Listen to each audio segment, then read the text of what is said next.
Bueno, buenas tardes, bienvenidos a todos y a todas a este nuevo café de ASAPMI, que tenemos el gusto de compartir con ustedes.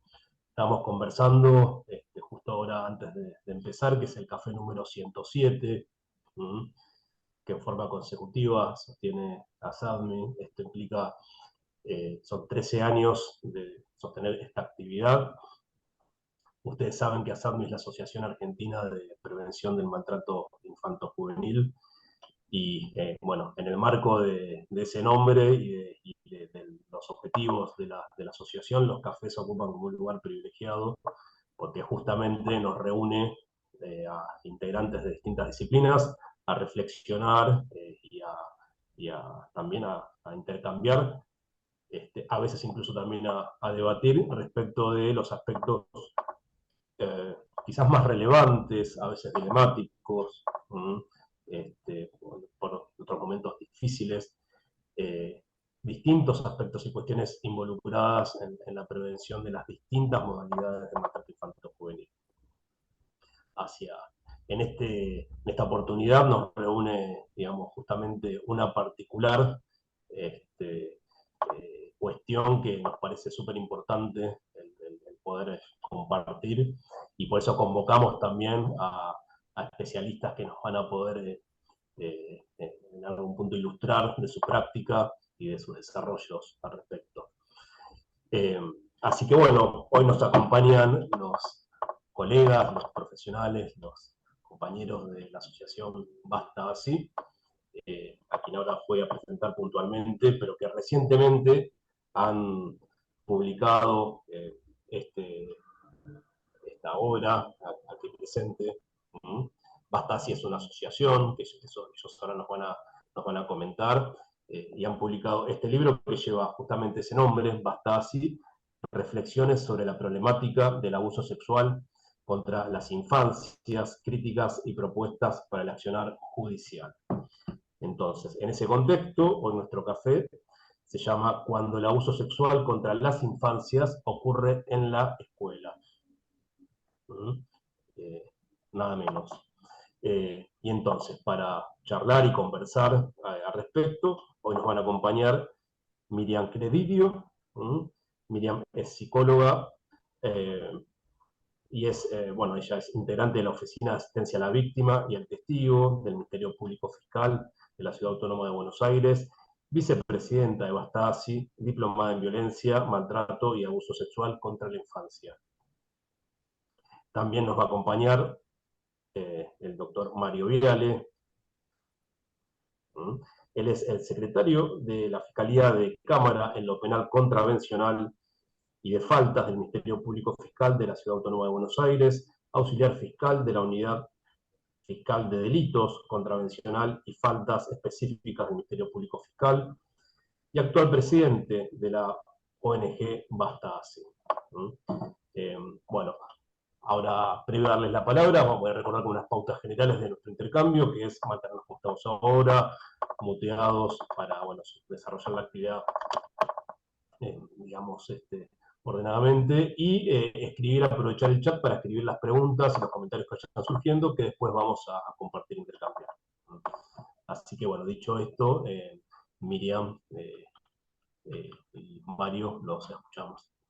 Gracias. Bueno, gracias, Mauro, antes que nada agradecerles a toda la comunidad de ASAPMI. Bueno, en este caso sintetizo en Juan Pablo Aviar. Muchas gracias por esta convocatoria. Siempre es importante cualquier espacio donde uno pueda bueno, visibilizar y exponer sobre lo que pregonamos. Como ahí anticipó Mauro, mi nombre es Mario Viale, soy el actual presidente de Basta Así. Nuestro nombre es Basta Así, así por las siglas que refieren al abuso sexual contra las infancias. Somos una asociación conformada por personas que estamos convencidas de que el abuso sexual contra las infancias es un grave delito que afecta a la sociedad en su conjunto, a nivel mundial, a nivel nacional, y que hay que combatirlo. Para ello se requiere generar una amplia concientización de lo que es este flagelo, poner en marcha reformas legislativas, cambios en los ámbitos de justicia, de seguridad, educación y salud, por ejemplo. Dentro de este grupo de personas heterogéneo, por supuesto, que conformamos esta ONG, hay operadores del sistema judicial, funcionarios, magistrados del Ministerio Público, profesionales de la salud, de la educación también, pero por sobre todo somos y son adultos y adultas protectoras que a partir de estas condiciones y de nuestras experiencias estamos convencidos de que en la actualidad las condiciones de abordaje y de tratamiento que se les brindan a las infancias víctimas de delito no solo no son las adecuadas, sino que no se ajustan a las legislaciones y paradigmas internacionales y nacionales.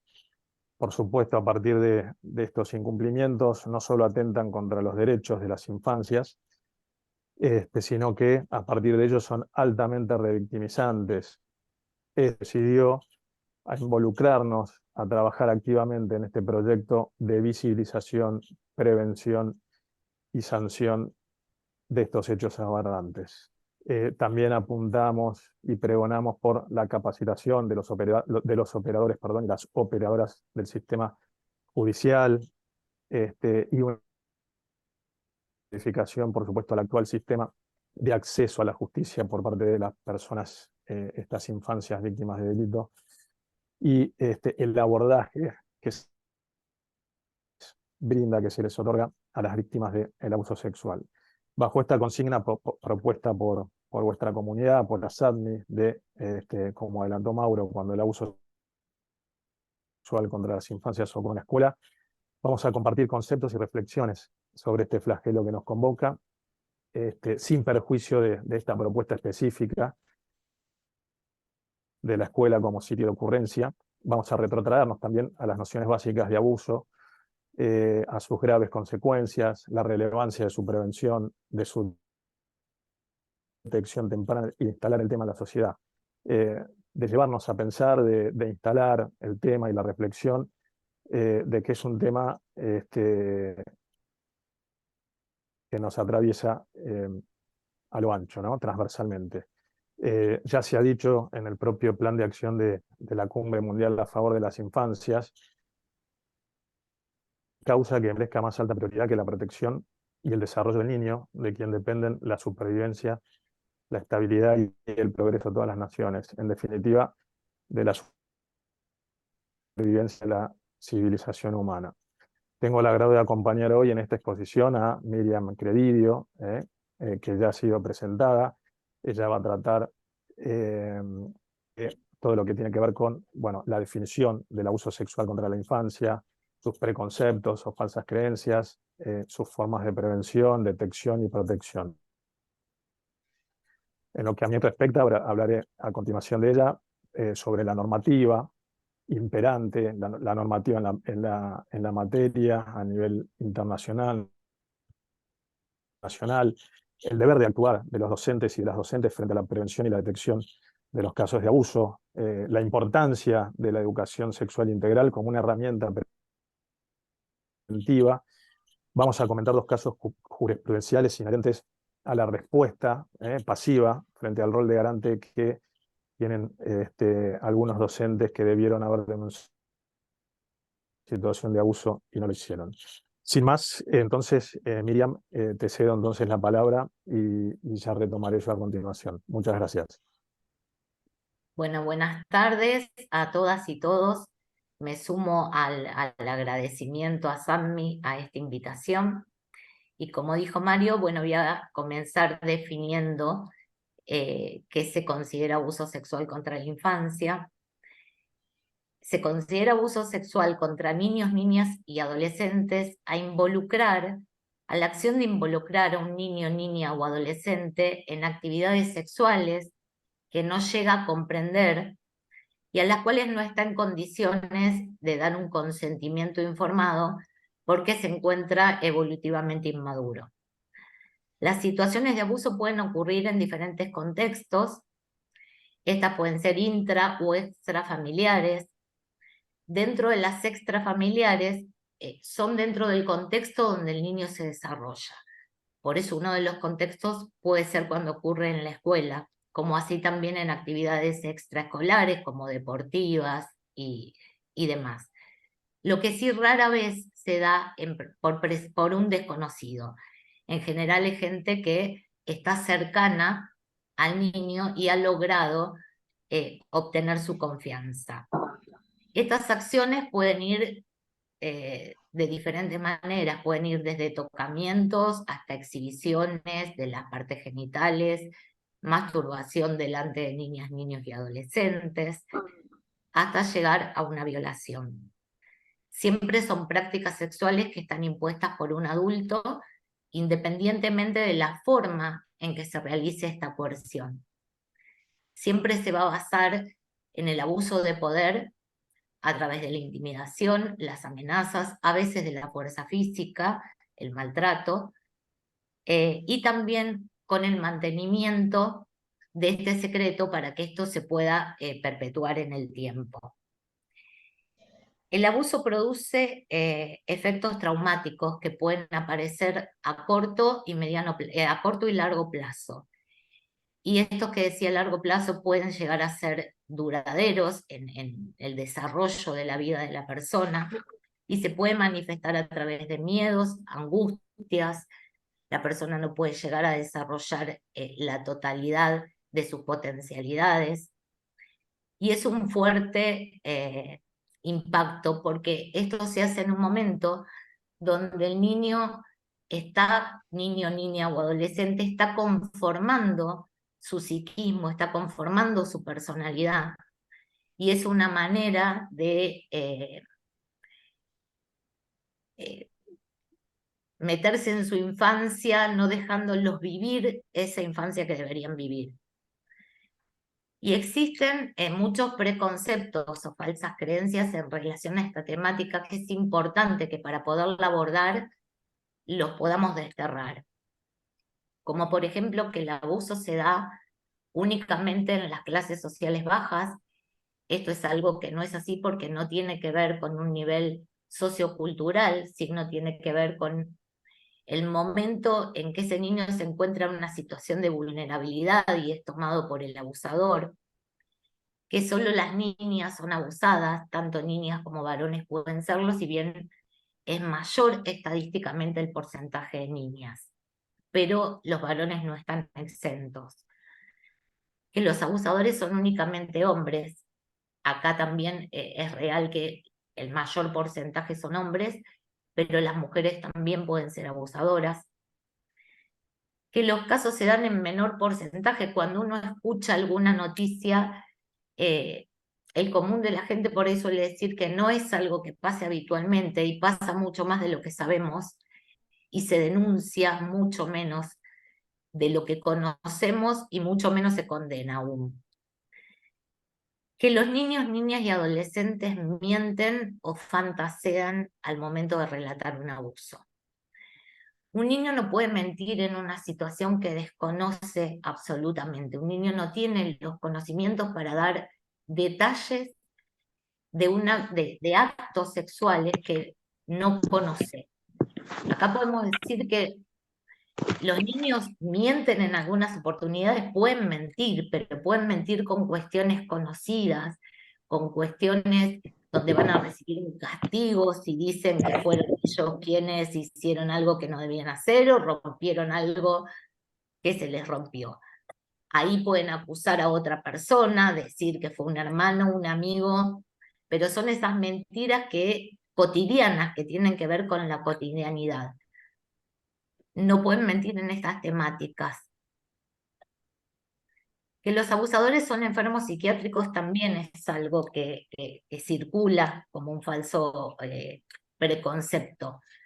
La pregunta que nos tenemos que hacer es si sabe lo que está haciendo, si sabe que esa conducta daña, si podría haberlo dejado de hacer y continuó haciéndolo, es responsable porque conoce todas estas cuestiones y lo hace a sabiendas de lo que está haciendo.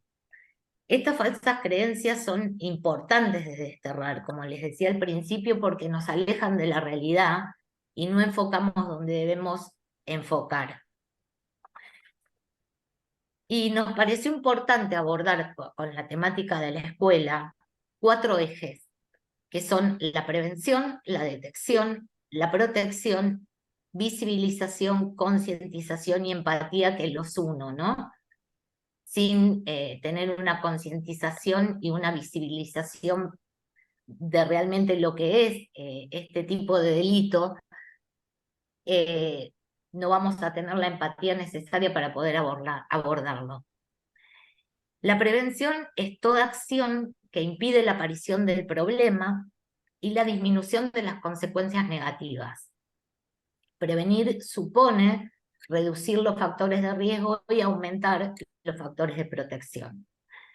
Los objetivos principales de los programas de prevención del abuso se orientan a la evitación del abuso o a la detección temprana del mismo. La ESI cumple un rol fundamental para prevenir y dar herramientas a los niños, niñas o adolescentes para que puedan contar qué es lo que les pasa. Muchos casos de abuso fueron detectados después de las charlas de ESI, donde los niños han podido tener la confianza suficiente como para contar lo que estaban padeciendo. Esta ley, de la que nos va a hablar más ampliamente Mario después, garantiza el derecho de todos los niños, niñas y adolescentes a recibir una educación sexual integral en la totalidad de los niveles y establecimientos educativos de todo el país. Los factores protectores que se pueden fortalecer en niños frente al abuso sexual, acá es importante que los padres y los docentes puedan considerar que un niño informado es un niño con menos posibilidad de ser abusado. Un niño con seguridad personal, amor, lazos afectivos estables, con un ambiente familiar de confianza, podrá salir adelante en las situaciones de riesgo. También deben recibir información clara y sencilla sobre lo que es su cuerpo, el desarrollo sexual de acuerdo a la edad y a la curiosidad. El tema de la curiosidad también es interesante porque los niños preguntan en la medida que pueden escuchar las respuestas. Cuando nosotros le damos una respuesta evasiva o no le estamos contestando, y seguramente van a seguir preguntando porque no han podido saciar ese deseo de saber acerca de lo que están preguntando. Pero tampoco debemos dar una exposición catedrática, siempre tiene que ser de acuerdo a esta edad y a esta curiosidad. Es importante también dar mensajes claros sobre que su cuerpo es suyo, que lo debe cuidar y proteger, que nadie, sea conocido o desconocido, puede imponerle acciones que él no quiera hacer. Enseñarle que las caricias y los abrazos son muy agradables, siempre y cuando no nos incomoden. Que si los incomodan, deben decir que no. Es importante enseñarles a expresar sus emociones y sentimientos. Eso va a ser posible si confiamos en ellos, si los escuchamos y si los ayudamos a reflexionar sobre sus sentimientos y dudas. Los maestros deben conocer y analizar las situaciones en las que los niños se pueden desenvolver por sí mismos sin riesgo y tomar medidas en aquellas donde necesiten cuidado. Finalmente, la mejor forma de prevenir el abuso es propiciar la comunicación.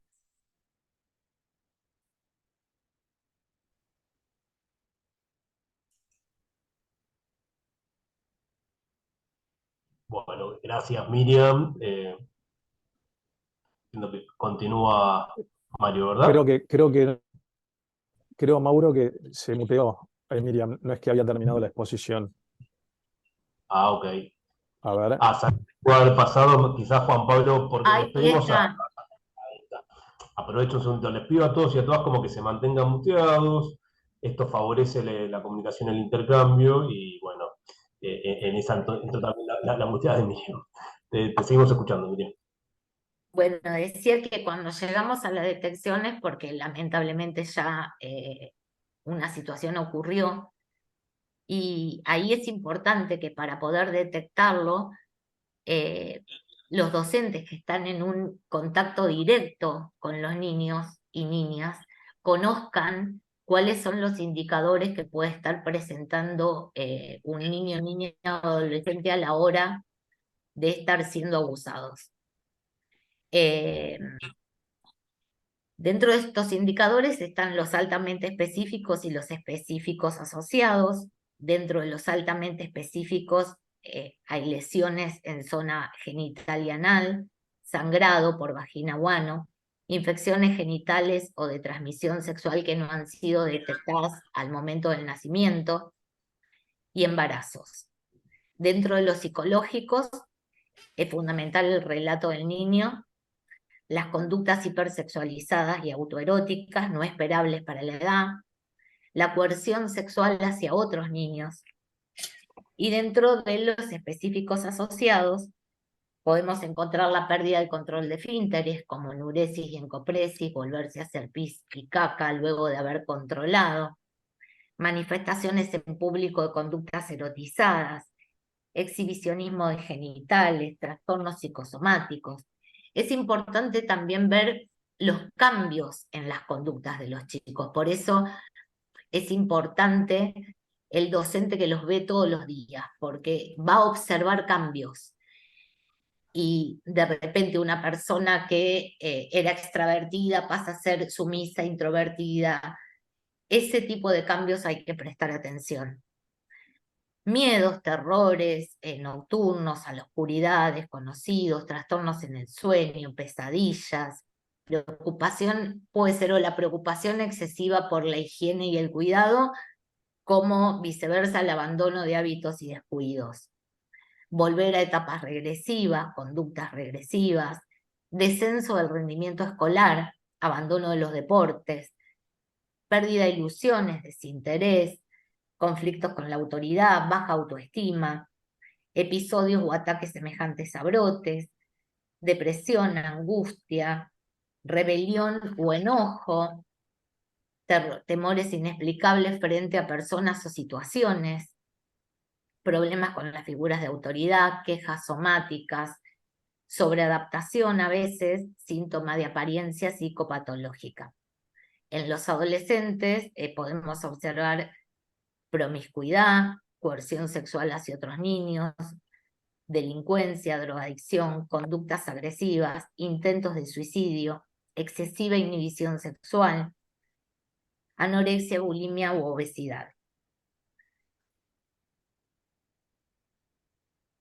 En la protección, cuando hablamos de protección, cuando un niño le revela a alguien una situación de abuso, en principio es porque esa persona es de su confianza. El chico ha podido confiar en esta persona y revelarle algo que le genera mucha angustia.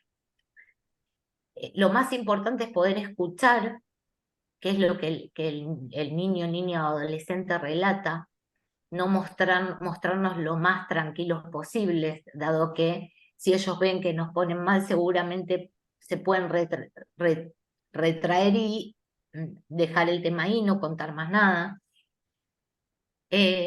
Luego contenerlo primordialmente, decirle que es muy valiente por lo que está contando, que se lo va a acompañar y se lo va a proteger y que esa situación no va a volver a ocurrir. Debemos tratar de pensar todas estas cosas al momento que lo cuenta. Ahora bien, yo pensaba cómo identificar a un abusador. Y lamentablemente no hay una respuesta, no existe una manera de poderlo identificar a simple vista. No hay nada de su personalidad o de su conducta social para decir si una persona es un abusador sexual de niños o no. Pueden ser personas exitosas en su profesión, pueden ser médicos, psicólogos, abogados, docentes, líderes religiosos, entrenadores deportivos, etc. En general sí son profesiones que están en intercambio con niños, niñas y adolescentes. Los agresores circulan desapercibidos en el ámbito, en el entorno familiar y social, y suelen presentarse a sí mismos como personas afectuosas, humanitarias, para el mundo exterior, mientras que con el niño establecen una relación que está basada en amenazas, control e intimidación. Habitualmente, el abusador establece a lo largo del tiempo una relación que no solo se da para que esto ocurra y se perpetúe y se mantenga en secreto, sino también con el entorno social de protección, porque el que lo ve desde afuera con todas estas características, con esta doble fachada, con esta máscara que tiene, tienden a ser defendidos por el entorno social, porque no puede ser, es tan buena persona, tan buen compañero, tan humanitario, no puede haber tenido actos de esta índole. Y por último, para visibilizar y proteger, tenemos que saber que es un delito grave el abuso sexual contra la infancia y que tiene consecuencias en las víctimas a corto y largo plazo. Tiene efectos traumáticos. La magnitud del trauma no es algo que se pueda establecer en su generalidad, va a tener que ver con el caso a caso en particular, ya que no va a ser lo mismo seguramente un niño que lo cuenta y se lo escucha, se le cree, se lo acompaña, se toma todas las acciones pertinentes a protegerlo, a un niño que lo contó y no se le creyó, y que tal vez el abuso se siguió perpetuando precisamente por no haberle creído. Tampoco va a ser lo mismo una persona que no ha podido contarlo y recién pudo contarlo en la adultez, como el que no pudo contarlo nunca. Seguramente los efectos van a ser diferentes en cada una de estas personas. Y cuando les decía que para mí van de la mano concientización, sensibilización, empatía, esto tiene que ver con la comprensión de la complejidad de este delito y un posicionamiento de compromiso de toda la normativa que ampara a niños, niñas y adolescentes, no solo por parte de la justicia, sino también la adecuación de la sensibilidad social, el compromiso y el accionar de la sociedad en general, la empatía de todos los miembros de la sociedad en la revisión precisamente del silencio que invade a esta temática. Esto va a brindar herramientas en pos de la reparación de las víctimas, donde el arrasamiento que produjo este abuso es importante que podamos transformarnos en otros capaces de construir la subjetividad y apostar a la vida.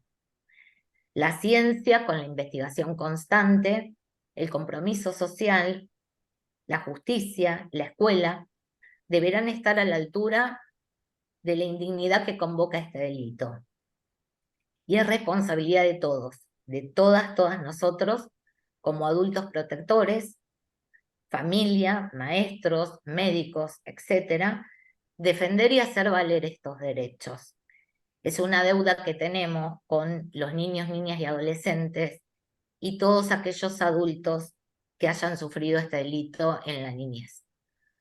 Bueno, ahora le cedo la palabra a Mario, que nos va a hablar de las leyes.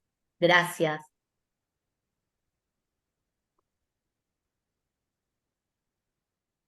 Bueno, gracias Miriam. Entonces voy a continuar abordando lo que ocurre, lo que debería ocurrir cuando el abuso sexual o la detección o la revelación de estos abusos tiene lugar en la escuela. Y bueno, el marco normativo que regula estas situaciones, ¿no?, de prevención y de sanción con respecto a estas situaciones abusivas. Hablamos de la escuela, sabemos que es una institución de acción, de labor educativa. Claro está que no va a estar ajena a la realidad temporo, espacial y social que funda a esa institución, a esa escuela. En la Argentina en general y en la Ciudad Autónoma de Buenos Aires en particular, la violencia sexual ha crecido viene creciendo en forma sostenida durante los últimos años, más aún en lo que tiene que ver con niñas, niños y adolescentes, sin perjuicio de que siempre estamos frente a lo que se llaman cifras negras, a que hay una posibilidad, o mejor dicho, no hay una posibilidad plena de tener estadísticas al respecto, justamente por la gran cantidad de casos que no se denuncian.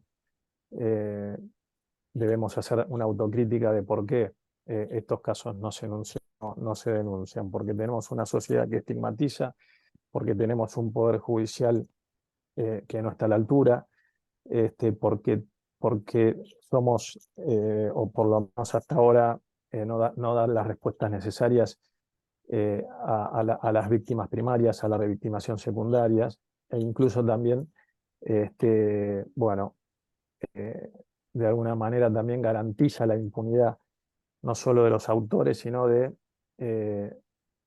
aquellos que deberíamos actuar activamente frente a la revelación de estos hechos. Sin perjuicio de que las estadísticas no son, o no son demasiado fiables, por lo pronto este aumento exponencial al que me vengo refiriendo lo indican diferentes fuentes de datos, registros policiales, judiciales, administrativos y encuestas relativas a violencia sexual. Y vamos a detenernos en que la educación es trascendente justamente en este rol de prevención y detección de violencia sexual contra niñas, niños y adolescentes. Yo les diría que es fundamental.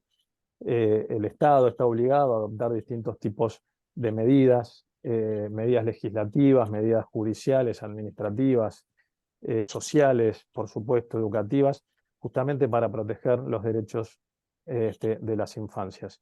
Por ejemplo, el Comité sobre los Derechos del Niño contempla que los niñas debemos, digamos, brindar herramientas indispensables para combatir estas actitudes, estas tradiciones, estas costumbres, estos comportamientos que toleran y promueven la violencia contra ellos. Incluso el artículo 19 de la Convención sobre los Derechos del Niño ha establecido que los Estados adoptarán todas las medidas legislativas, administrativas, sociales y educativas apropiadas para proteger al niño contra toda forma de perjuicio o incluso abusos físicos o mentales, independientemente de que ese niño o esa niña esté bajo la custodia de sus padres, que perfectamente alguna negligencia pueden dejarlo expuestos a situaciones como las descritas. Este énfasis que proponemos en la prevención de la violencia, digamos, si nosotros nos representamos que la ley responde a reclamos sociales, a costumbres o viene a paliar situaciones trascendentes, por supuesto, a nivel nacional y a nivel local, tenemos distintas normas que establecen estos contenidos específicos. No solo la ley que crea el Consejo Federal de Educación, digamos, la ley que contempla la educación sexual integral, el Plan Nacional sobre Educación Sexual Integral, nos brindan nociones vinculadas a la sexual, a la violencia de género, a la trata de personas, prevención de grooming.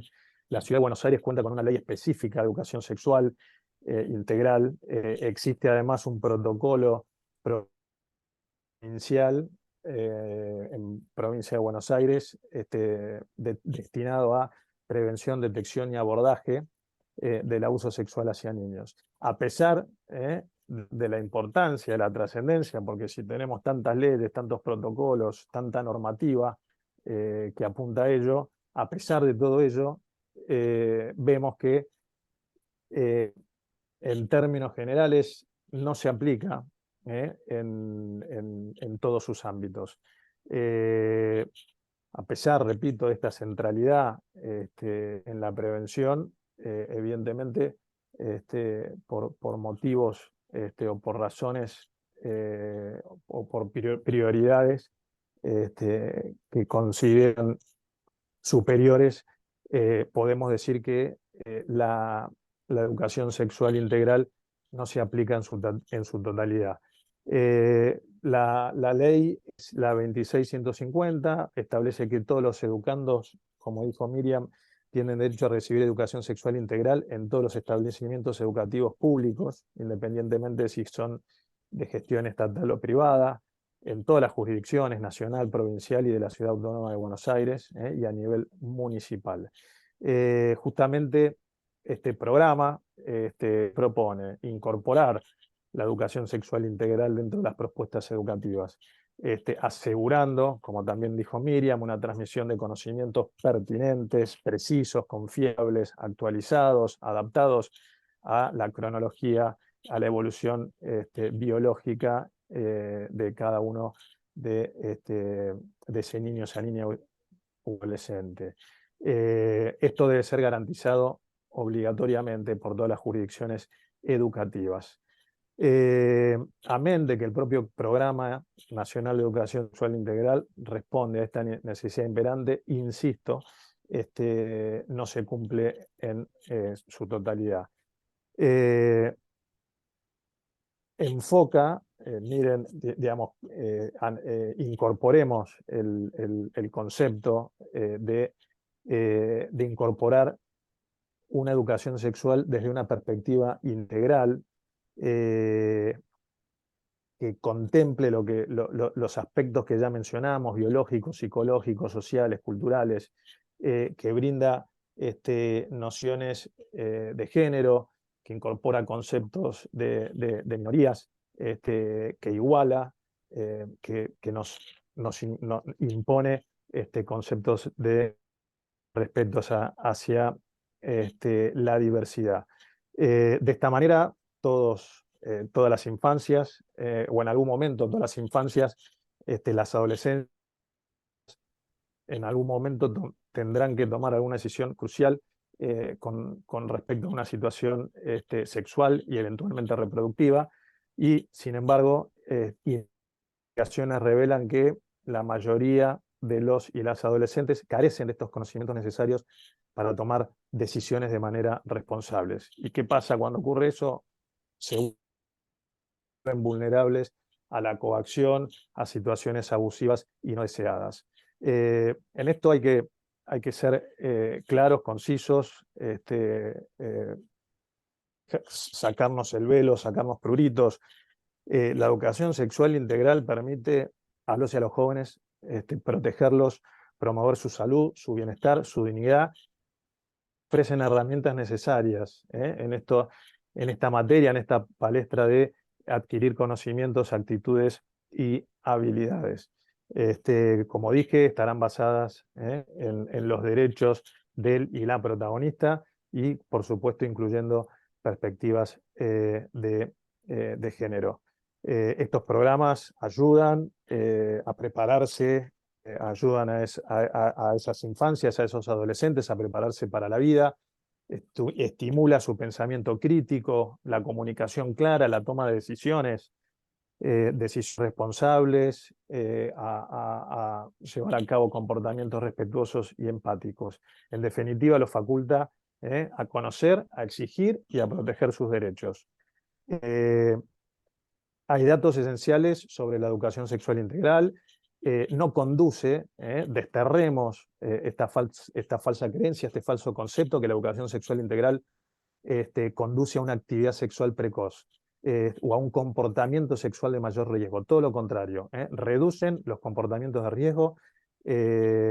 Por supuesto, supuesto que una capacitación en esta actividad de impartir una educación sexual integral exige, por supuesto, una capacitación docente para hacer frente a esta realidad. Va a ser una herramienta fundamental en materia de prevención, como ya lo dijimos, y incorpora, por supuesto, saberes sobre el cuidado del propio cuerpo, como bien dijo Miriam. También, por supuesto, al incorporar todos estos conceptos, los sitúa, por supuesto, en un conocimiento cabal que tenga que ver con la prevención de la violencia sexual.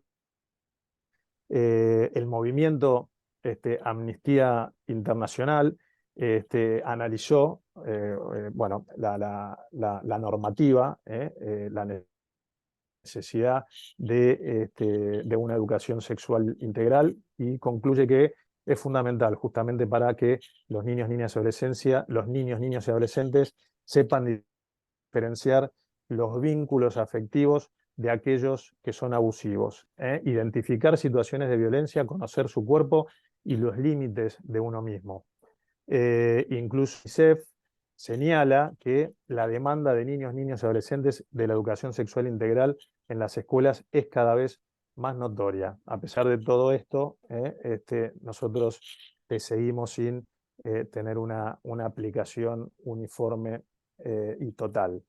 Se han elaborado encuestas que destacan además que cuando los docentes abordan educación sexual integral, los chicos sienten que estos adultos confían en ellos, que los valoran, que no los juzgan, subrayan que a partir de la educación sexual infantil, repito, encuestas elaboradas a partir de estas infancias. Claro está que una vez que un docente o una docente toma conocimiento de un hecho o intuye que un niño o una niña es víctima de este suceso, debe comunicarlo, y a partir de lo cual habrá de desarrollarse un plan de abordaje interinstitucional en conjunto con otras áreas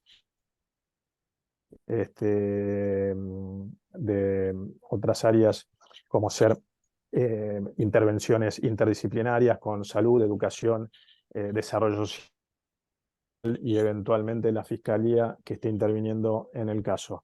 Esto nos da una idea, nos genera un estándar de lo que es la capacitación del profesional. Aquí hablo, cuando digo profesional, hablo de los docentes y las docentes. Queda claro cuál es el deber de la buena docente, ese deber de prevenir y de actuar. El actuar, por lo pronto, hacemos referencia a el deber de denunciar frente a una situación de detección de abuso sexual o abuso de poder. Sin embargo, existe un universo en las que distintos intérpretes, entre ellos docentes, no han denunciado, incluso en casos altamente advertibles, como ha sido lamentablemente el caso Lucio. Acá no debería haber un caso testigo que nos lleve a nosotros o a los docentes a preguntarnos cómo es que nadie supiera de que este niño o estos niños están sufriendo. ¿Es posible que ningún adulto detectara esta situación? ¿Los profesores no sabían nada? Debemos hacernos esta pregunta. ¿Los docentes, como únicos adultos en la vida escolar, tienen alguna obligación más allá de la estrictamente académica? ¿Están obligados a garantizar la integridad moral de los menores que tienen a su cargo? ¿Disponen de los medios suficientes para detectar los casos de abuso? ¿Es posible que nadie sepa nada frente a una situación como la que nos ha atravesado? Si nos representamos que hay dos posiciones, una posición de agresor y la posición de víctima, podemos tener una tercera, la del espectador o la espectadora. Es este docente o esta docente que frente a una situación como la descripta se mantiene expectante. Queda claro entonces que los docentes, por lo pronto a criterio mío, a criterio de la organización que represento, deben tener los instrumentos necesarios para detectar y denunciar, y en caso de no hacerlo serán pasibles de una denuncia penal. Denuncia penal. No quiero ser muy técnico para no aburrirlos. Todos sabemos que hay conductas que están prohibidas, hay conductas esas conductas que están prohibidas acarrean la comisión de un delito. Está prohibido matar a otro. No hay un artículo, no hay un tipo legal que diga que sancione al docente que no denuncia. No hay un tipo penal específico, si bien hay una norma que dice el que matare a otro recibirá tal pena, no hay una figura específica que diga el docente que no denuncia recibirá tal pena. Ahora les voy a explicar que se aplica otra figura penal para contemplar estos casos de docentes que no denuncian. Existen los llamados delitos de omisión, que se caracterizan porque esta acción típica, es decir, la hipótesis que está prohibida, no se realiza, digamos, consiste en no realizar la conducta debida, la conducta que viene a estar ordenado por la norma. En un lenguaje más coloquial es no hacer, digamos, así como el hacer es causar un resultado por un no hacer. Un ejemplo es aquel guardavida que ignora el grito de socorro de un bañista y deja que se ahogue. Él no va a provocar el resultado directo de muerte de esa persona, pero sí va a contribuir y va a ser responsabilizado o se va a investigar su participación en hechos justamente por no hacer lo que se le exigía. No hay duda de que los autores directos del abuso podrán ser responsables penalmente, pero bueno, también los docentes entendemos que en algunas situaciones son pasibles de reproche penal. ¿Por qué? Ocupan una posición de garantía, en nuestra opinión legal, que les obliga o les exige estar vigilantes y controlar estos focos de peligro e intervenir cuando sean conocedores de una situación abusiva. Entendemos que el ordenamiento jurídico espera de ellos una función más allá de la estrictamente académica.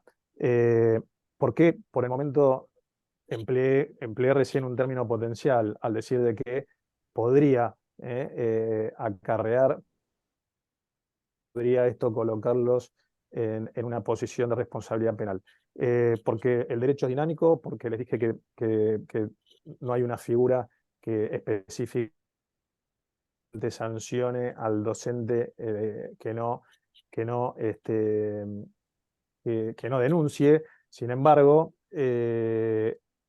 digamos, de este dinamismo, de esta interpretación del código de fondo, de leyes y del ordenamiento procesal, permite construir esta figura.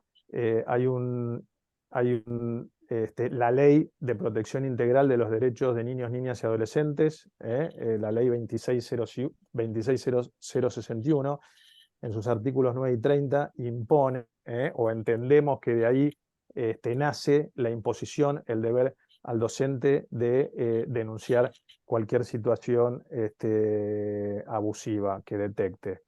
A partir del incumplimiento a ello, entendemos que puede caberle el reproche desde la figura del encubrimiento. El encubrimiento es un delito, es una conducta que reprime a quien tome conocimiento de que existió un delito ejecutado por otra persona en el que por supuesto ese docente en principio no participó y no denunció la perpetración de tal delito. Entonces, de ahí se construye que este docente o esta docente está frente a una revelación o a una detección de una situación abusiva, está obligado a denunciar. Esto está previsto, esta figura en el artículo 277, inciso 1, apartado D del Código Penal, la figura de encubrimiento. La Cámara Nacional de Apelaciones en lo Criminal y Correccional, elegí brevemente y simplemente 2 fallos. Uno de ellos trata de una profesional responsable de un hogar de acogida, que se entienda, no un hogar literal, digamos, un hogar, la casa o el sitio donde uno reside, sino un sitio de acogida donde momentáneamente se destina a chicos que están en una situación de riesgo social o moral.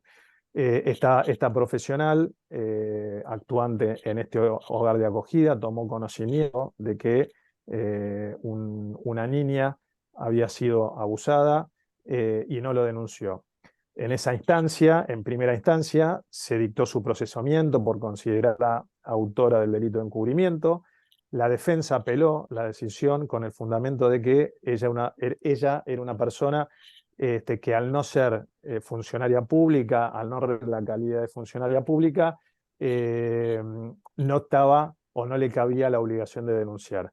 La defensa pretendía instalar una máxima de que solo están obligados a denunciar quienes revisten la condición de funcionarios públicos.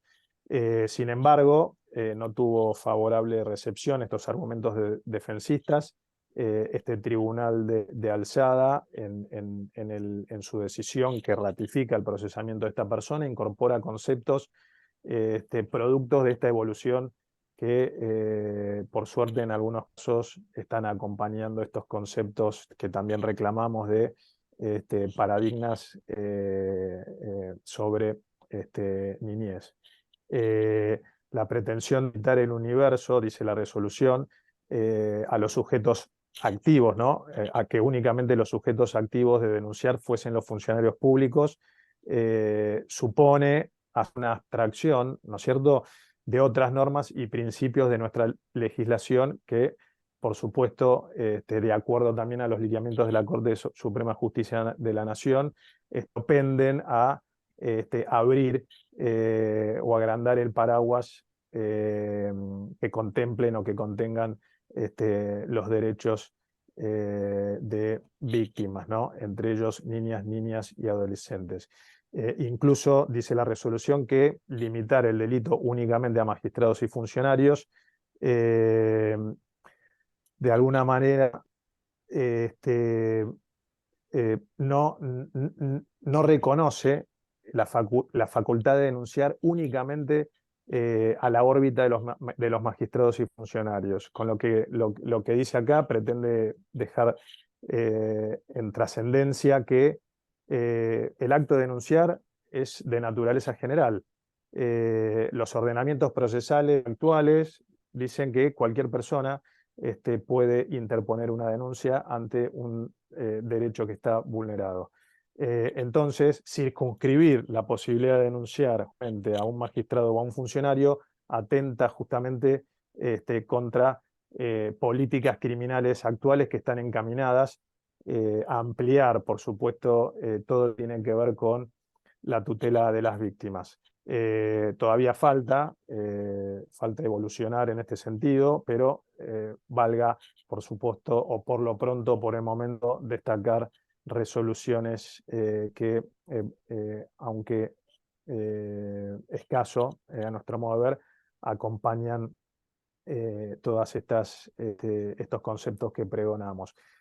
Otro fallo de la Corte Suprema, este es más breve, lo que quiero comentarles, valida una imputación oportunamente formulada hacia una madre que de alguna manera cayó, no reveló el abuso sexual perpetrado por su pareja, los dos, ambos padres de la víctima,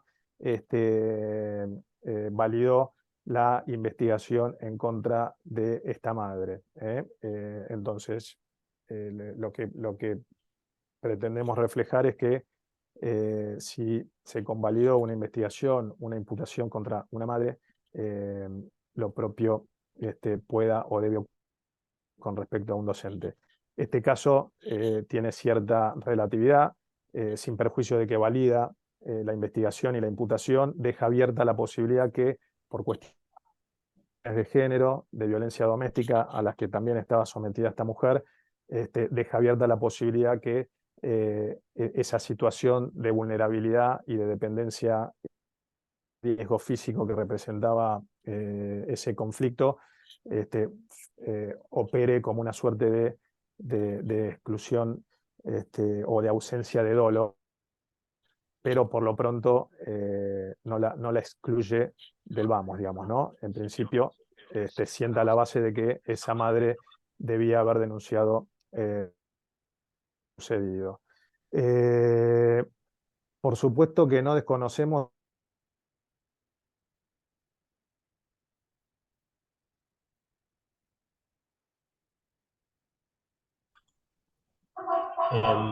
Estás muteado ahora.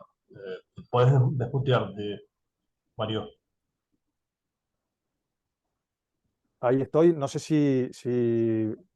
ahí Ahí estoy, estás. ¿no? Bueno, decía que no desconocemos cierta situación de indefensión, digamos, esto no es...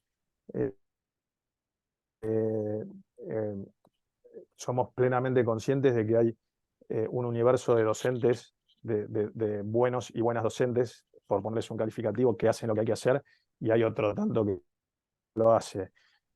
No desconocemos cierta situación de indefensión en la que pueden verse los docentes a partir de formular denuncias por los propios vicios del aparato de justicia ineficaz, que los va a dejar expuestos y que no los protege, por ejemplo, el llamado backlash, o este conjunto de prácticas, mecanismos y estrategias discursivas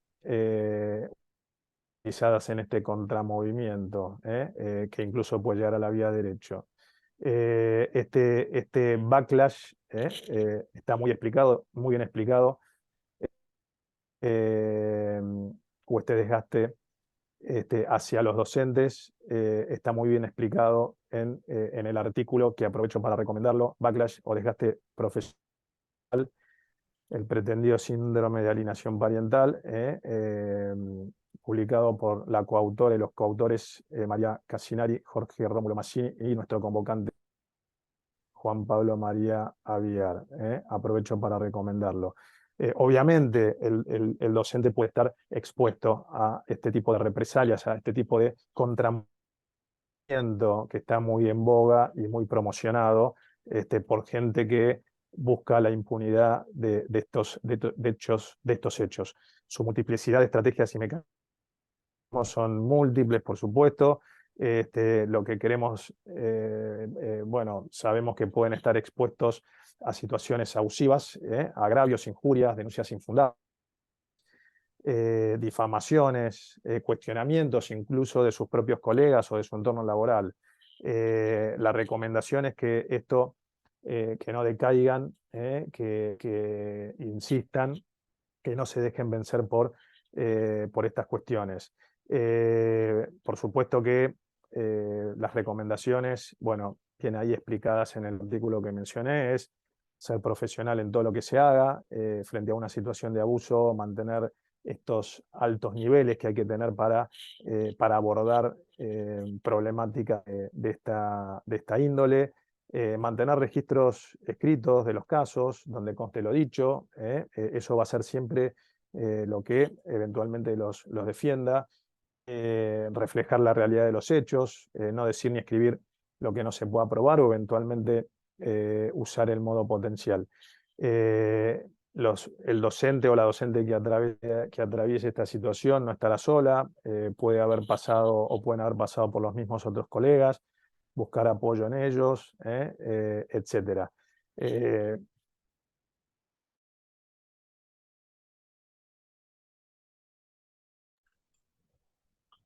Por Ah, haciendo siempre. Me gustaría compartir cuánta relevancia o cuánto impacto han tenido la inacción de parte de docentes en casos puntuales. Nosotros tenemos conocimiento directo de dos situaciones que las voy a resaltar brevemente.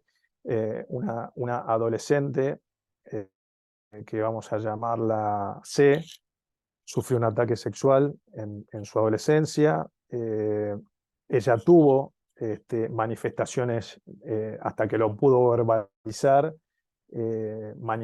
digamos, tuvo manifestaciones, tuvo cambios de comportamiento, estados de ánimo y otros indicadores que la sitúan en una situación de victimización de abuso, y recibía respuestas de, por ejemplo, que esos comportamientos eran comunes a los adolescentes, que se encierran en sus habitaciones.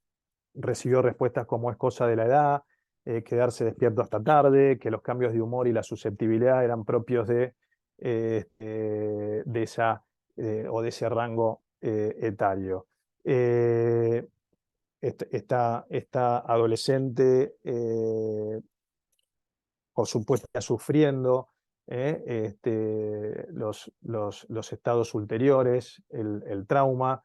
Tenía terror a que esta persona no la hubiera contagiado de ninguna enfermedad venérea, ya que no había existido ninguna profilaxis. Ese miedo la impulsó a confesárselo a una profesora de biología, a la que le explicó que no le quería contar a sus padres, y textualmente recibió de parte de esta profesora de biología la indicación que le contara a su noviecito de ese momento lo que le había ocurrido para que la acompañe al tal a hacerse los estudios respectivos.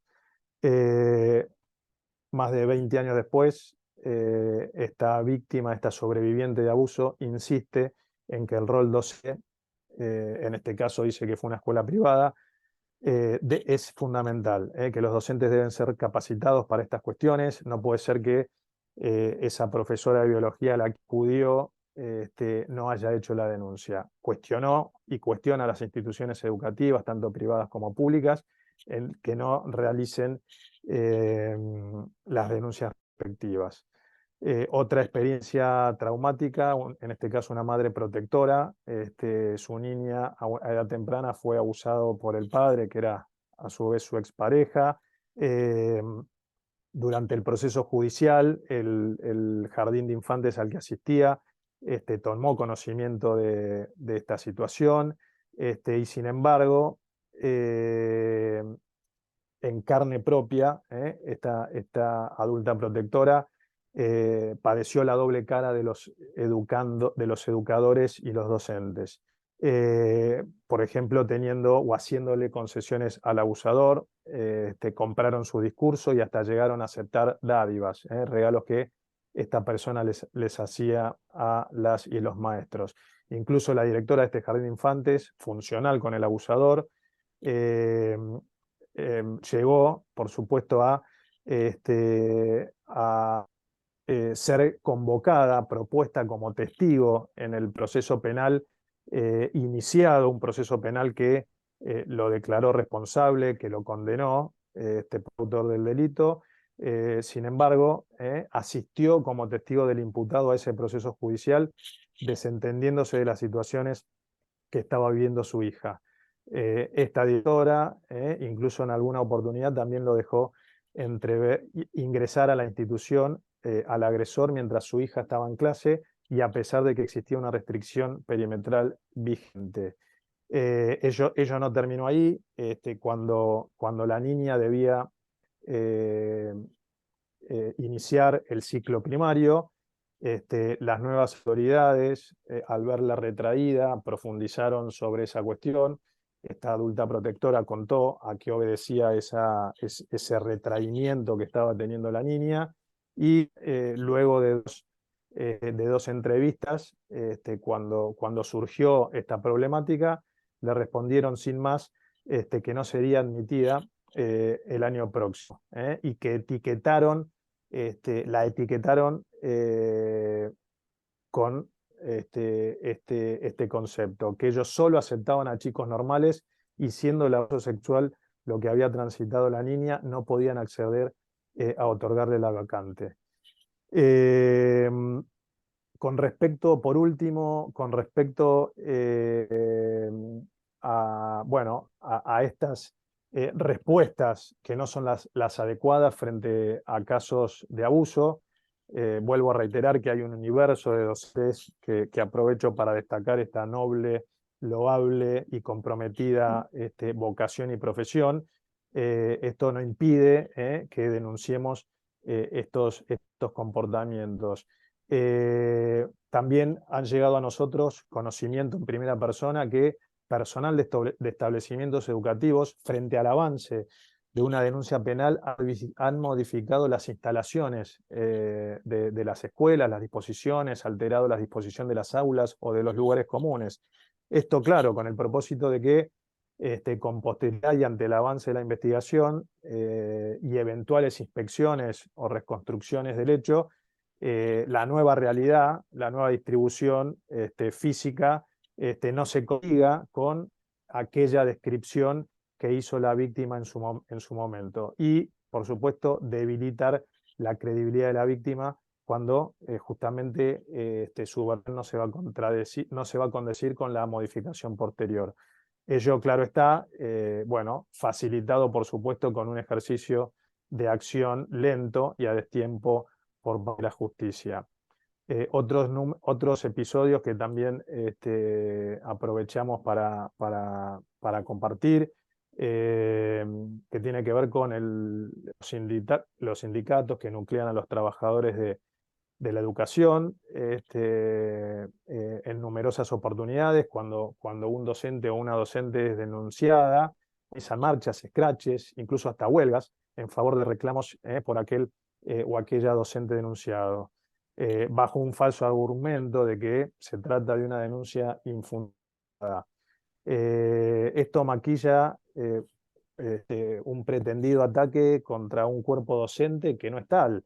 Lejos está de serlo. Nadie ataca en conjunto. Se trata de una acción legalmente prevista. Cada uno puede denunciar, está habilitado para denunciar los derechos, la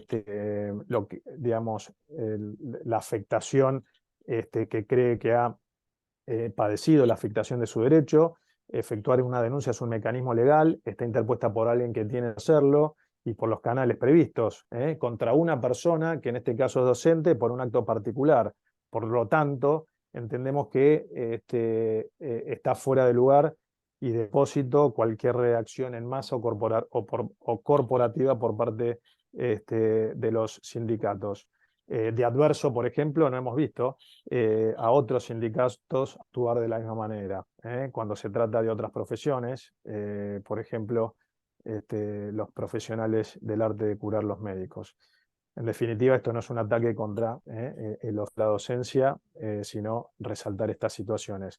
Para cerrar, ahora sí, quiero compartir una definición de Mahatma Gandhi, que dice que lo más atroz de las cosas malas de la gente mala es el silencio de la gente buena.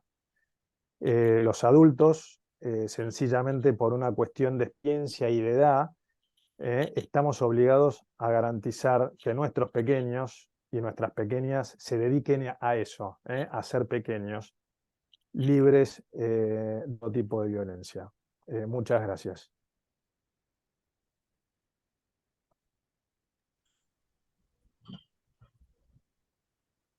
Gracias, Mario. Miriam, si vos tomás nuevamente la palabra.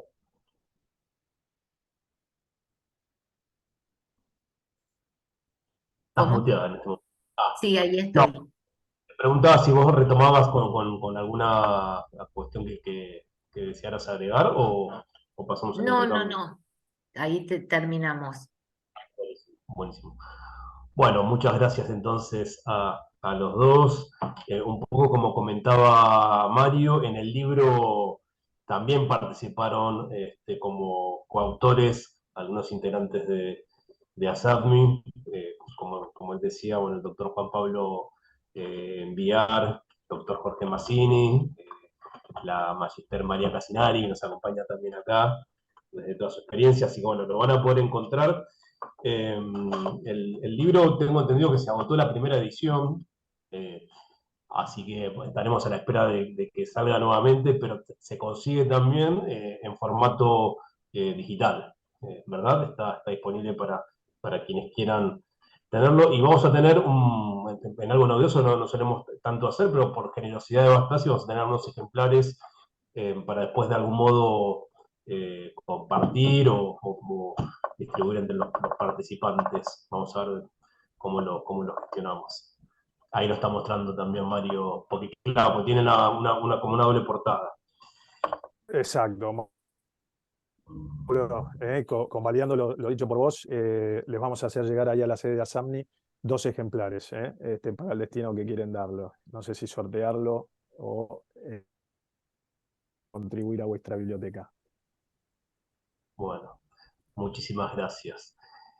Bueno, un montón de cuestiones que nos aportaron como para pensar de un tema tan complejo como este, ¿no? Así que tenemos algunos comentarios y también preguntas en el chat que voy a compartir como para poder pensarlas junto a ustedes.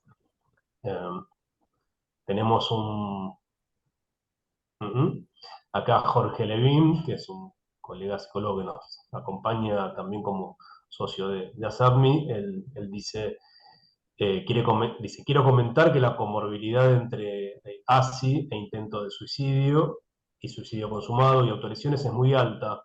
En cuanto a prevención, la ESI es la herramienta para pensar la reducción de factores de riesgo y a la vez aumentar factores protectores.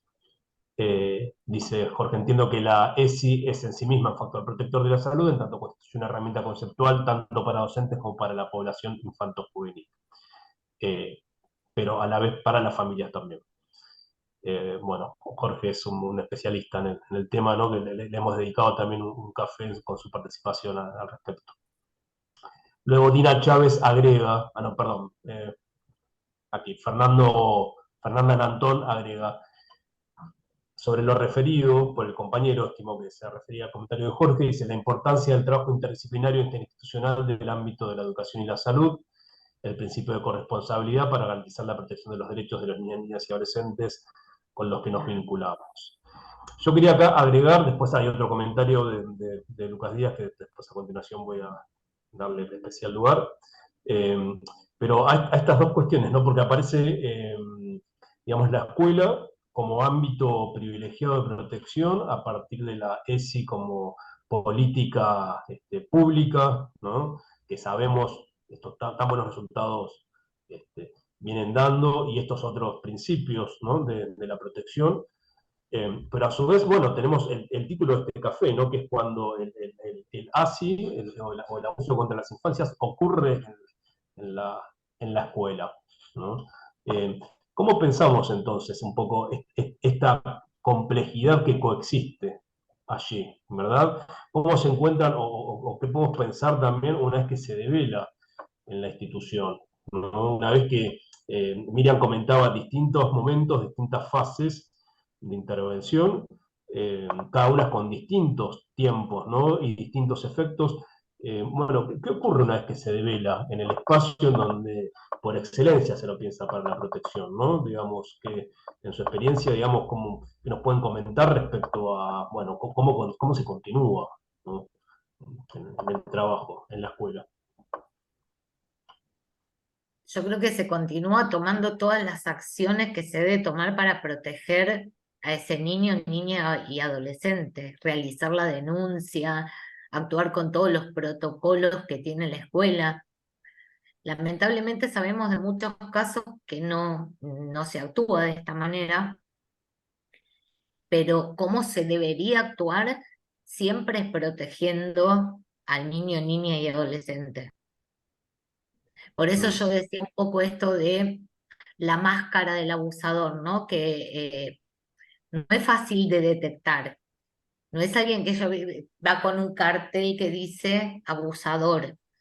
Entonces, en general, si es alguien agradable, con buena presencia y montones de otras cualidades a la vista de los demás, difícilmente a veces la gente crea que eso pudo haber pasado con esa persona y que esa persona sea un abusador. Entonces también hay que distinguir eso. Acá yo leía que, no me acuerdo quién escribió, Dina Chávez. Yo ahora continúo, Miriam, con con los No, mensajes. porque iba, no me acuerdo quién escribió algo como que el mayor indicador, que sí lo nombré como el de máxima especificidad, es el relato del niño. Ese es el del que nadie puede dudar. Entonces, ante un relato en una escuela, se debe actuar acorde a la protección de ese niño, niña o adolescente. Bien. Déjame Bueno, agregar, Miriam, y perdón, Sí, Mauro, que eh, dentro, bueno, de nuestro objeto y de nuestra especificidad como organización, hemos tomado conocimiento de infinidad de casos de abusos perpetrados por personal docente, por personal administrativo, incluso personal religioso vinculados a la dirección de determinadas escuelas donde ocurrió el abuso por parte de alguna de estas personas y en ningún caso, a pesar de que uno tiene bien en claro qué es lo que hay que hacer y cómo hay que proteger a ese niño o a esa niña víctima, en el 100% de los casos que nos han venido a consultar, en ninguno se tuvo ese norte. Eh, a lo sumo, se le buscaba alguna función alternativa a ese o a esa acusada del cometido. Se intentó en todo momento desalentar a la interposición de la denuncia. No se labraron a nivel, el primer eslabón, los docentes, ni a continuación a nivel administrativo, ningún acta que refleje lo sucedido. Esto que dije de que frente al avance de denuncias penales que lograron vencer ese desaliento por parte de la institución, han modificado sustancialmente el escenario, que no es otro que la escena del crimen, si quieren llamarlo así. Digamos que hay una situación instalada en determinados establecimientos en lograr la impunidad de estos hechos. En la teoría se llenarán la boca diciendo que, digamos, o validando los protocolos de actuación, pero en la práctica, lejos, no lejos de estar, lejos de hacer eso están, sino todo lo contrario. Acciones efectivas y activas para impedir la acreditación material del hecho y lograr la impunidad del agresor. Basta con leer un diario o cualquier otro medio de información para ver que el modus operandi es siempre el mismo. Si se trata de un docente, lo designan a otra escuela; si se trata de un ministro de culto, lo giran a otro destino. Eh, Así que bueno, eso quería ampliar. Gracias. bueno, voy a continuar con la lectura. Las invito a que escriban los comentarios, por favor, en el chat, que yo lo voy a seguir leyendo. Me veo, María, que estás intentando. Ahora luego sí te voy a dar especialmente la palabra, porque sos también autora de esta obra que compartimos hoy acá. Voy a leer el comentario de Lucas Díaz. Él decía que en la práctica se observa mayor compromiso de denuncia e intervención de escuelas públicas que cuentan con equipos de psicología y de orientación escolar. Lucas esto lo comenta de su experiencia también como director de Infancia en Tigre, ¿verdad? No se ve lo mismo de colegios privados que muchas veces carecen de equipos que acompañan. O sea, él está estableciendo una diferencia acá, ¿no? Entre ámbito público y privado, cómo sugiere fortalecer y pregunta, ¿cómo sugieren ustedes fortalecer este compromiso, ¿no?, en colegios privados? Y otra pregunta dice, teniendo en cuenta que el proceso penal ante la sospecha de ASI, algún docente se instruye, a la vez un sumario y o suspensión hasta resolución de la causa penal. Hemos visto un caso que el sumario descartó el abuso aún con la causa penal en trámite. Bueno, en principio esta pregunta por la instancia pública y la privada. No sé si al respecto ustedes tienen alguna diferenciación establecida. Los Mira, colegios estadísticamente, públicos, perdón, dale, Miriam. sí, habla, Seguí, habla. seguí, seguí, dale. No, que los colegios públicos, los colegios del Estado tienen bien estandarizados estos protocolos y demás. Y puede ser que los privados, algunos, eh, no sea de la misma manera. Ok. Bueno, luego está el comentario de Dina al que Miriam ya hacía referencia, de Dina Chá respecto del indicador psicológico, el de relato, ¿no?, el que entendemos como, bueno, altamente específico, y habla también de la necesariedad, de la idoneidad, ¿no?, en la intervención. Ese es otro campo que podríamos hacer referencia, que también la formación, ¿no?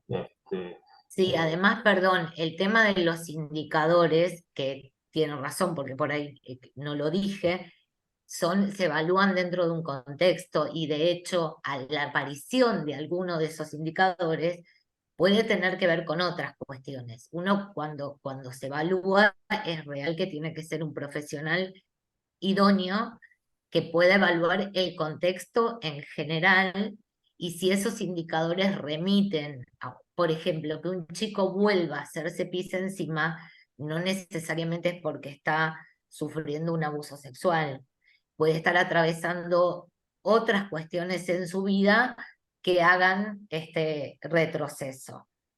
Eso es verdad que puede que no lo haya dicho. Buenísimo. O sea, estamos distinguiendo entre indicadores inespecíficos y los específicos, ¿no?, que son aquellos que nos demandan la necesidad de denunciar o comunicar para la protección. Pero esa es en la instancia de la detección, ¿no?, que habilita luego esa otra de la evaluación que ya le corresponde a los equipos especializados. Dos comentarios más. Jessica Montes dice, quisiera saber la opinión del doctor acerca de infantes de entre 3 y 5 años abusados, quienes no pasan por cámara GESEL debido a su desarrollo cognitivo y lingüístico, quedando la causa en su gran mayoría archivadas. Ya va como a esa población en particular. Se pregunta, ¿ese a partir de qué edad se aplica? Como otra cuestión, ¿no? Y dice, ¿hay otras herramientas que ayudan a la causa penal? ¿Sirve el testimonio del docente o solo la cámara GESEL es lo que se toma? Interesante. Y agrego Acá una. vamos a brindar, Miriam, una respuesta conjunta. ¿Querés vos referirte a la cuestión,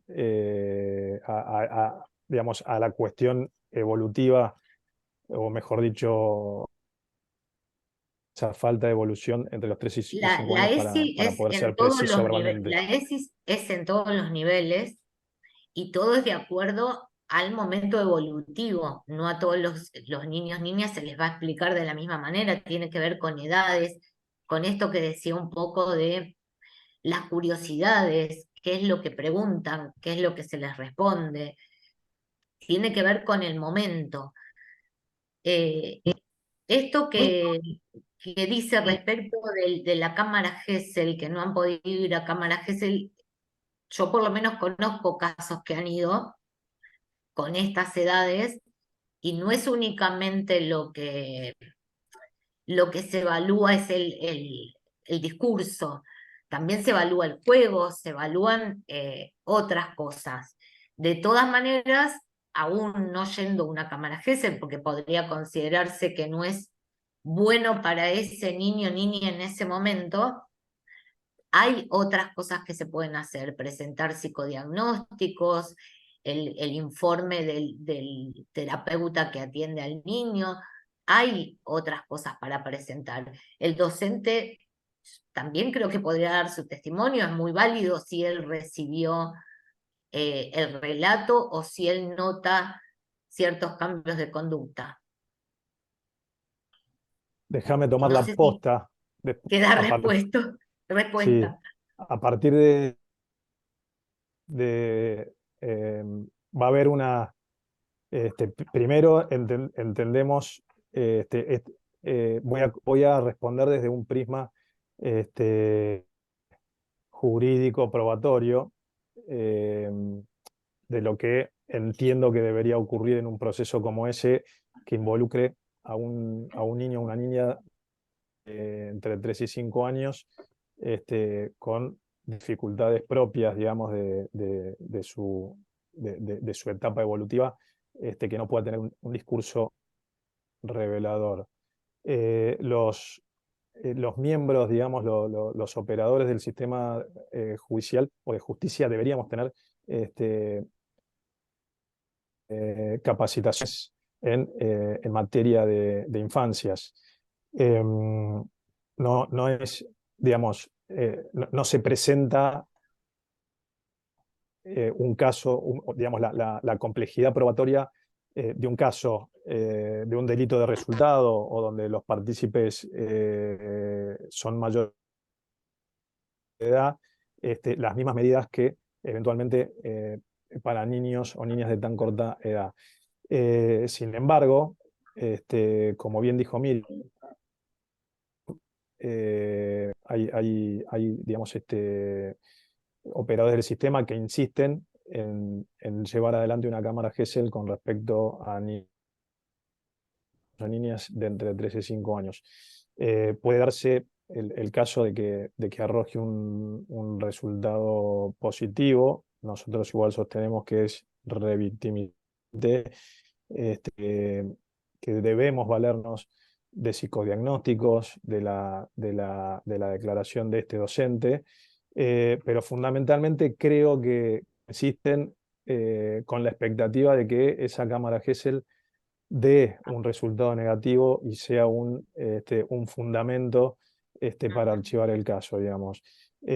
Falta capacitación en materia de niñez, no podemos tener el mismo estándar de valoración probatoria con respecto a una víctima en ese rango etario que a una víctima que tiene pleno desarrollo de sus facultades para hacerse entender verbalmente.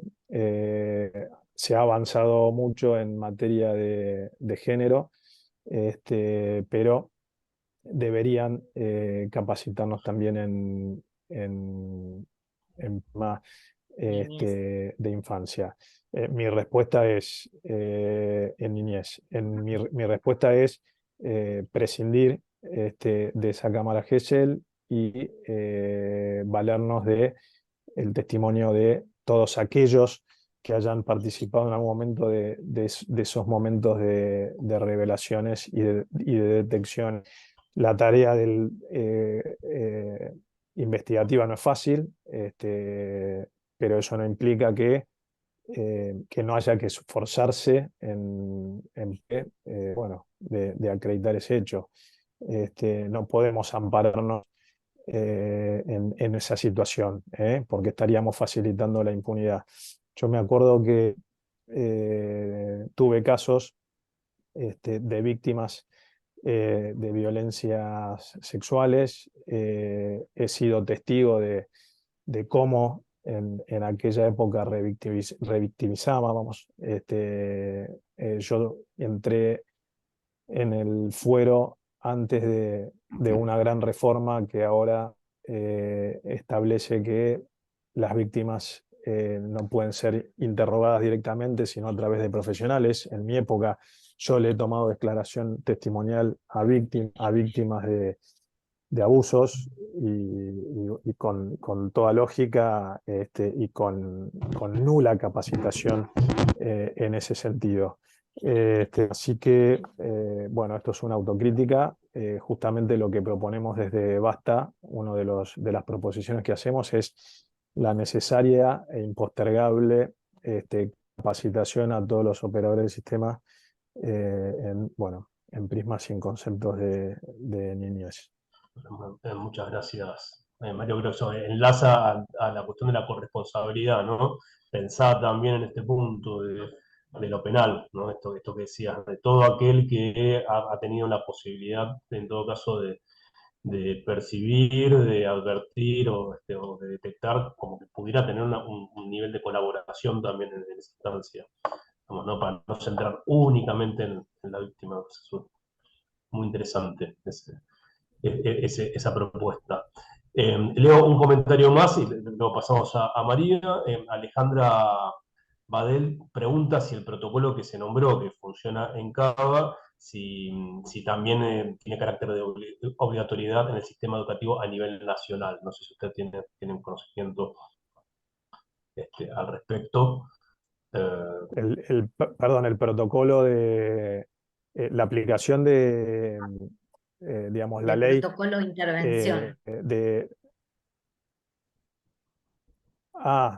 Porque sí, la ley, por supuesto, que impone la educación sexual integral es a nivel nacional, digamos, es obligatorio a todas las jurisdicciones. No sé si hablaba de No, eso ella o habla del de algún otro protocolo de protocolo a intervención. seguir en el caso de, entiendo, ¿no? Que pregunta eso, como el protocolo a seguir en el caso de encontrar en la escuela un caso de abuso. Claro. Entiendo que pregunta eso.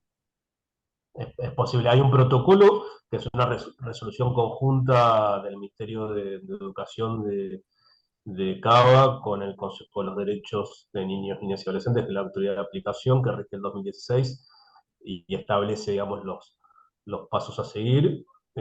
Bueno, Y si el protocolo es a nivel nacional y emana del Ministerio de Educación, va a tener, por supuesto, aplicación en todo el territorio. Eventualmente la ciudad habrá adherido a través de esa ley local y ratificado la necesidad de implementarlo localmente, pero si el protocolo emana, independientemente de las adhesiones que las distintas jurisdicciones quisieran hacer al respecto, el solo hecho de emanar del ente, del organismo del Ministerio de Educación Nacional, es aplicable a todas las provincias. bien. Sí, María, preguntaba ¿vos eso. querías hacer un comentario, una intervención? Yo no, estaba leyendo que puso, que sí, que lo que estaba preguntando era eso. Sí, y también le proponía a María Casinari, que está acá presente, que es también coautora del libro, que creo que quería ella hacer alguna intervención. ¿Cómo les va? Buenas noches, gracias. Buenas noches.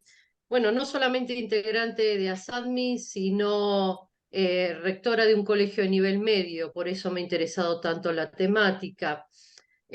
Dos o tres cuestiones que me han llamado la atención. Por un lado, esta cuestión cuando Mauro te preguntaba, creo puntualmente a ti, Miriam, ¿cómo son los pasos de intervención en la escuela? ¿Nos podrías, por favor, decir cuáles son esos pasos? No, sé que tienen protocolos a seguir respecto de cuando hay una situación de abuso. ¿Nos podrías decir cuáles son esos protocolos, por favor? No, no los conozco exactamente. Bien, bueno, bien, porque aquí hay una cuestión que es importante, ¿sí? Que me parece. El título es Cuando el abuso sucede en la escuela. Ahí tenemos que diferenciar cuando sucede en la escuela por alguien que es un Dentro. agravante, que es un Ah, docente o alguien administrativo, o también el agravante de que es un religioso, como cuando el caso se mm, devela en la escuela, porque los mm, pasos son diferentes, ¿sí? Luego, ahí se aplica, como bien dijo Mauro, el protocolo 2016, el protocolo 2018, ¿sí? Y la ley 24.417 en su artículo 4, más allá que hace 3 semanas el Ministerio de Educación de la Ciudad de Buenos Aires ha dado una hoja de ruta para diferenciar qué es urgencia, ¿sí? Qué otras instancias se pueden notificar, no denunciar. La escuela no denuncia, notifica, ¿sí? Y cuáles son los pasos a seguir. Ahora bien, otra cuestión que a mí me aparece, yo soy rectora de un colegio de nivel medio privado, que tienes todos los niveles, pero yo pertenezco al nivel medio, es esta cuestión que cuando no estamos dentro de la institución, sea escuela, espacio judicial o salud, terminamos a veces haciendo exposiciones un poco maniqueas, del tipo buenos y malos docentes, infinidad de casos, el 100% de los casos, ¿sí? Cuando una cuestión que tiene que aparecer fuertemente es que no solamente es una responsabilidad ética profesional, sino legal, ¿sí? Que cualquiera de los integrantes del ámbito educativo, ¿sí?, puede iniciar la notificación. Ahora bien, como bien dijiste tú, Miriam, ¿sí? Lo primero que se tiene que hacer en esa notificación es respetar lo que plantea la Convención en cuanto al derecho, ¿sí?, a la escucha de nuestras niñas, niños y adolescentes. Y luego también aquí lo que aparece es una cuestión de un fuerte adultocentrismo, ¿sí? Bien, porque no es lo mismo escuchar y tomar registro de un niño o una niña de 3, 4 años que de un adolescente. Y eso me hizo como un poquito de ruido en la exposición, si bien agradezco porque he tomado muchos apuntes de esto como para pensarlo en la escuela, me quedé pensando en algo que decía en el chat Pilar Penide, ¿sí? Todas las escuelas deberíamos estar capacitadas en estas cuestiones protocolares, ¿sí? Ahora bien, en el caso puntual de mi colegio, aparece esto ya dentro de las currículas de toda planificación. Se dan talleres de ESI, taller de escritura creativa, de develaciones de conflictos, todo está trabajado. Le contaba a Mauro, que lo conozco de otras instancias, ¿sí?, que nosotros estamos haciendo entre 4 y 5 notificaciones por semana, desde develaciones de abuso sexual hasta estudiantes que se autolesionan. ¿Saben cuántas respuestas hemos tenido por parte del Consejo de Derechos de Niñas, Niños y Adolescentes en lo que va del año? Una. ¿Sí? Entonces eso me parece también que estaría bueno pensarlo para otras instancias. Tenemos la obligación ética, profesional y legal de notificar. Estaría buenísimo que como contrapartida eh, alguna vez tengamos una respuesta de otras instancias. Bueno, nada más, agradezco enormemente esta posibilidad de hablar y sobre todo de escucharlos. Gracias, gracias María. Tomo, digamos, hay esta cosita nada más como, digamos, justamente a lo que nos interpela, ¿no? Esta cuestión, porque por la escuela necesariamente pasamos todos, en algún momento de una forma u otra, ¿verdad? Y es muy difícil no tomar partido de algún modo, y también esto de evitar caer en maniqueísmo, ¿no? Me parece como que para poder ampliar a pensar la complejidad de la cuestión. Sí, Perdón, Mario. Mauro, me gustaría complementar algo pequeño con respecto a la contribución de María, estando de acuerdo en lo que expuso. Me permito hacer esta crítica constructiva, por supuesto, ¿no? A el concepto que incluyen los protocolos de imponer el deber de informar puede, digamos, en algo tan sustancial como esto, tan trascendente, digamos, deberíamos, o el protocolo, mejor dicho, debería ser más esclarecedor, digo, ¿no? Porque eh, al, al- al dejar librado o al referirse al deber de informar, eventualmente algún docente, digamos, internalice erróneamente que informar o con la posibilidad de informar sustituye la obligación, el deber de denunciar. Lo que entendemos es que aquel o aquella docente tiene un deber de garante, una posición de garante propio, digamos, del ordenamiento legal, una figura que tiene implicancias penales si no se ejecuta. Entonces, humildemente, me permito criticar el término utilizado, que puede contribuir a la falta de claridad frente a cómo actuar en una situación determinada.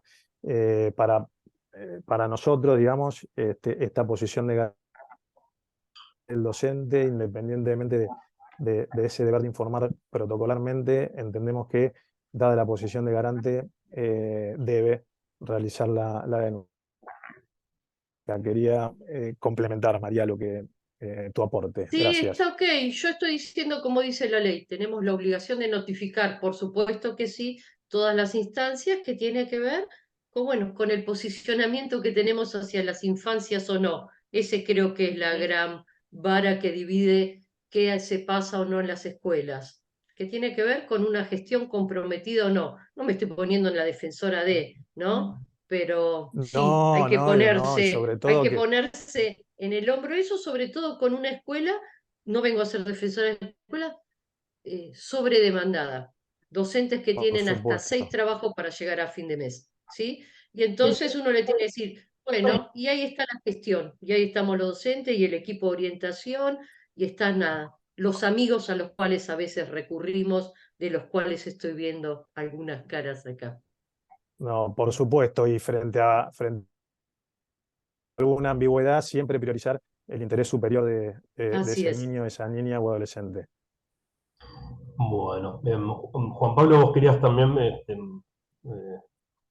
intervención. Sí, yo quería agotar algunas cosas, algunas sobre las que se hablaron y demás. Eh, Hace más o menos 10 años, un poco más, tal vez, hubo un caso que fue el segundo caso de filicidio que estuvo en los medios nacionales, que fue el caso de Agustín Marrero. Agustín Marrero fue muerto de forma espantosa tras haber recibido golpes y golpes y golpes, más de 250 quemaduras y demás que le propinaba su padrastro, la pareja de la madre. En ese momento, Agustín había ido 28 días al colegio. 3 veces de esos 3 días se habían levantado actas por las lesiones que provocaba, pero los docentes decían que la madre había sido muy convincente en la explicación. Si las docentes hubieran, como correspondía, activado el circuito de denuncia que había sido establecido en ese momento por la presidenta del Consejo, que era Guadalupe Tagliaferri, es decir, o llamar a la Guardia de Abogados o consultar con el equipo de orientación escolar, en una de las 3 veces el niño hubiera estado con vida, seguramente. Eh, eh, Simplemente si alguien le hubiera levantado la remera, por supuesto tenía que ser un médico que lo hiciera o alguien del SAME, y claramente no se podían evitar tomar las medidas de protección. Lo cierto es que en ese momento el ministro de Educación, Esteban Burrich, hizo un per saltum, la suspendió con goce de haberes a las directoras y a las maestras, y los sindicatos llevaban 6 años sin medidas de fuerza. Inmediatamente todos los sindicatos, sin distinción de orientación política, hicieron un paro en solidaridad con las docentes y demás. Ciertamente a partir de eso cambió la historia. y se pasó al otro extremo, se pasó al extremo donde se reportan a veces a las huelgas de abogados dos niños que se toman a golpes de puño, etcétera. Eh, pero bueno, yo creo que en líneas generales ha habido una situación de avance, tanto en la visibilización de las problemáticas del abuso sexual y otros subtipos o formas de maltrato infantil en las escuelas. Ha habido también, digamos, por ahí mayor cantidad de denuncias, pero seguimos por lo menos en la ciudad autónoma fracasando con las instancias de articulación interinstitucional y no le encontramos la vuelta. Hemos diseñado un proyecto de protección de la infancia maltratada que apunta principalmente a establecer responsabilidades y articulaciones desde las diferentes instituciones. También hemos trabajado en otro grupo con Mauro, entre otros, hace mucho tiempo venimos trabajando y seguimos trabajando en una reforma al Código Penal conforme al interés superior del niño, que establece claramente, criminaliza la omisión de denuncia. La omisión de denuncia que lleva o a la muerte o a la omisión de denuncia que lleva a la lesión, ¿sí? Cuando un docente, un miembro de un club, cualquiera que tenga alguna relación con los niños, más allá de los miembros de la familia, omiten cumplir con la obligación de denuncia que está establecida en la ley hace bastante tiempo y que tiene un antecedente, unas viejas acordadas de la Cámara Civil de los 80.